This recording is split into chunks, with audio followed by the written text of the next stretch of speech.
My name is Sage Canaday. I'm 33 years old, and I've been running for 33 years. I hate training. I hate every minute of it. But I tell myself, suffer now and live the rest of your life like a champion.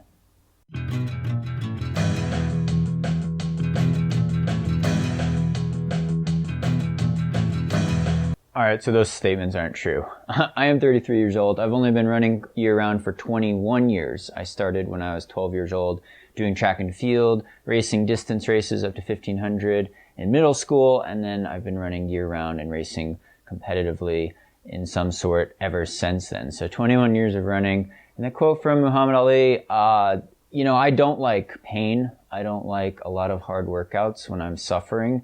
It hurts. Running's a tough sport.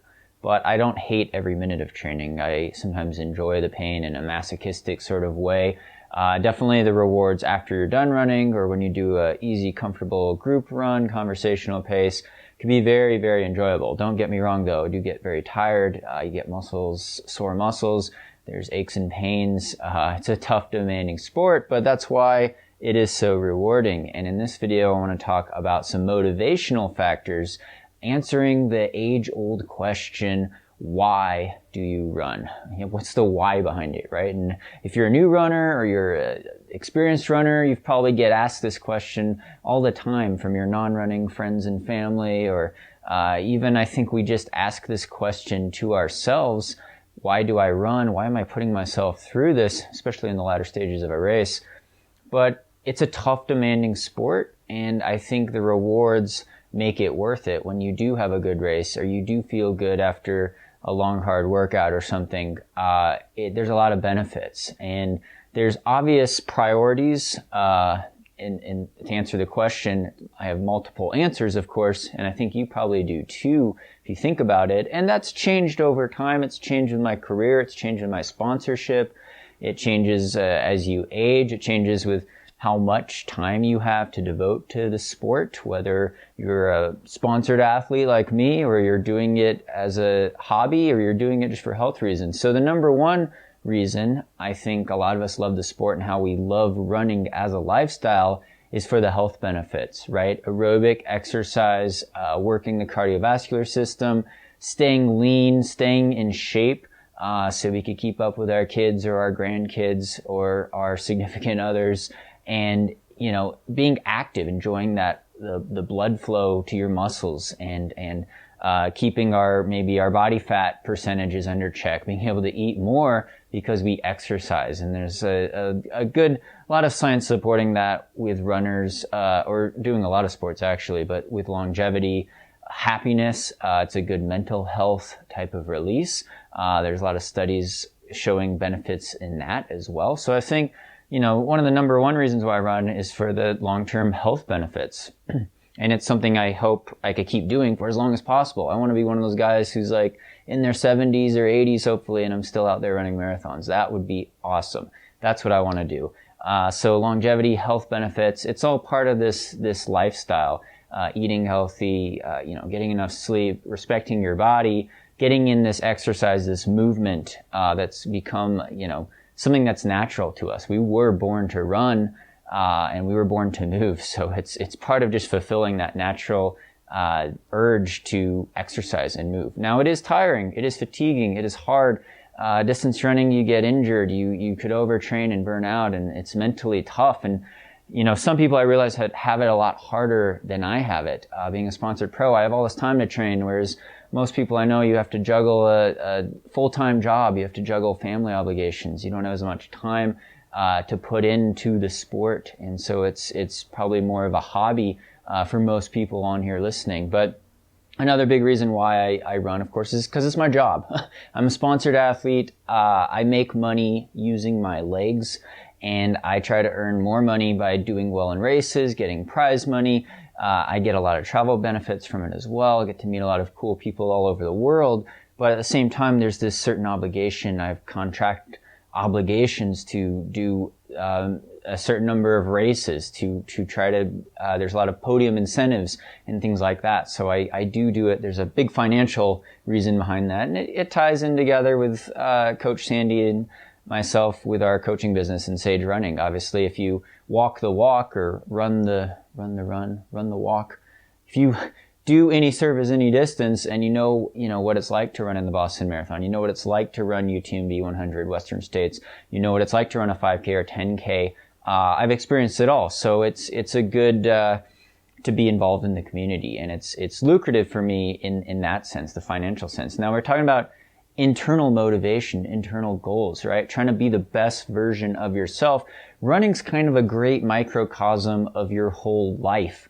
It has its ups and downs, right? Life isn't always a bunch of buttercups and tea flowers and happy chocolate bunnies all the time, right? You got some tough, sometimes, some tough patches, some rough patches, ups and downs. It's the same thing with running. If you look at it as a reflection of your larger life, you've got to overcome challenges, overcome obstacles. Adversity gets thrown in, and some people have it a lot rougher than others. I'm not going to lie there. And, I'm thankful for having two working legs. I know it could end any day, right? I could fall and break my leg in half. I could get in a car accident tomorrow and be paralyzed. And so, it's about enjoying the gift and utilizing the gift to the best of your ability that you've been given, right? So, I run in a sense for those who can't, for people that have sacrificed a lot in order for me to be in this position. And so I'm trying to, from a competitive sense, I'm trying to, do as well as possible and run and train hard and be disciplined, because I know for a real competitive standpoint on the world stage, my time is limited, right? Although I will say, hopefully, if I could do longer ultras as I get older, there's still guys in their late 30s and 40s and even older who are still rocking it overall on the world stage. And of course, there's the masters age group placing, and I want to be competitive for decades and decades, basically. But real limited time to be able to focus this much on training, and don't take it for granted. And that's how it is, I think, with anything for life. If you've got something good going, you want to make sure you capitalize on it. And, you don't take any day for granted. You don't take any run for granted, because I'm fortunate to have the health and the time and the resources to be able to do this silly sport and to make it a big part of my life. And maybe you find enjoyment in the sport as well. It's a great sport. So, always being thankful for that. And then also with the running is life comparison analogy, of course, is that, it's the whole process of goal setting, right? You set these goals, whether you want to finish your first marathon, qualify for Boston, finish 100 miles, do these bucket list races. It's a lot like setting goals in business or in life. You want to achieve these dreams, and, sometimes you miss some of them, but you go for them anyway. And it's about enjoying the process along the way. And so, using your legs, using your mind, using your muscles and body, to plan something out, to sacrifice. There's an element of sacrifice. It's, we choose to take part in this tough sport. We choose to put ourselves in fatigue and to experience this pain. I think it just reminds us that we're alive. And there's obviously a lot more atrocities going on in the world with violence and poverty and, really serious issues where people are really suffering from physical problems and injustices. But through running, we learn to overcome kind of our own preconceived limits and our own demons, so to speak, maybe. And it helps us overcome maybe larger things in life. When you go through this goal-setting process, you learn to overcome failures. You learn to not doubt yourself. You could build confidence. So that's another really good reason to get into the sport like distance running. Like I always say, it's so demanding, but it could be so rewarding, and it could trickle off into other aspects of your life that hopefully make you a better person and hopefully make you leave your positive dent for others that are less fortunate in this world. And that was probably going to be the biggest reason why I run. And, it has changed over the years. Kind of depends on my mood on the day maybe, but, with sponsorship and priorities, competitiveness, you're always trying to be competitive with yourself. You're trying to always improve yourself, improve your health, and do it. You do what you can with the time you have. And I really respect a lot of you guys. I know it's easy for me. It's easy for me to go out and train. I have all this time to train. I get, I get free gear and shoes, I get travel support. It's really easy for me. So I want to make sure I put in a good effort. Whereas you guys, maybe you have to, balance that full-time job. You have family obligations. You got to wake up at 4:30 in the morning to sneak in a run in the dark or run after work at dinner time, right? So it's a lot harder for most of you to train, and I respect that. I respect that a ton.